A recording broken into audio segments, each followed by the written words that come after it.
Seorang wanita maut manakala dua lagi terselamat selepas kediaman mereka di tingkat 14 sebuah pangsapuri di Damansara, Selangor terbakar pagi tadi. Mangsa berusia 31 tahun itu ditemui meninggal dunia di dalam bilik air ketika kebakaran berlaku. Penolong pengarah bahagian operasi Jabatan Pembenar Penyelamat Malaysia JBPM Selangor, Ahmad Nurklis Mukhtar berkata pihaknya menerima panggilan jam 8.39 pagi tadi.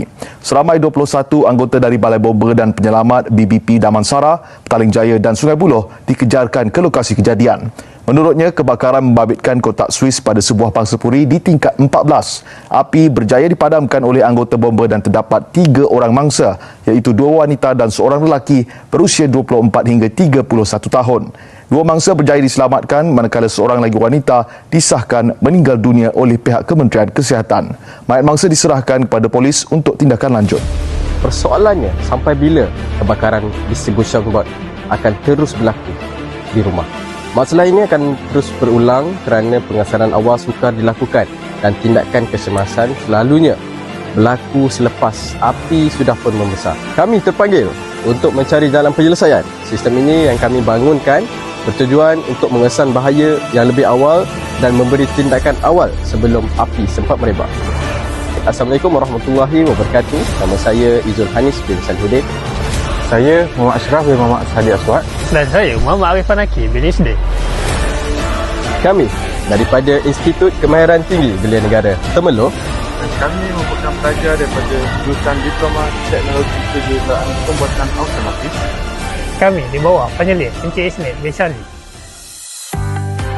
Berdasarkan berita TV3, apa yang kita dapati bahawa kebakaran pada distribution board boleh menyebabkan kematian.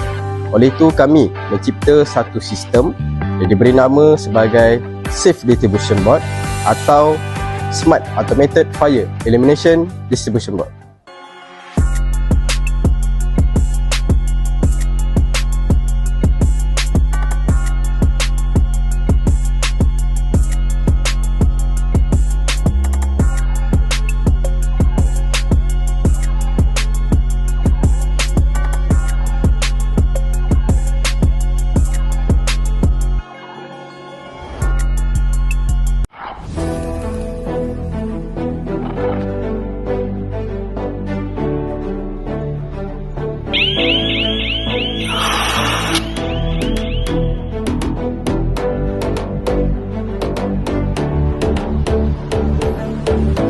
Sistem pintar ini dilengkapi dengan 2 jenis sensor iaitu smoke sensor dan juga flame sensor untuk mengesan tanda kebakaran, lalu mengaktifkan pemadam api secara automatik serta menghantarkan notifikasi kecemasan kepada telefon pengguna.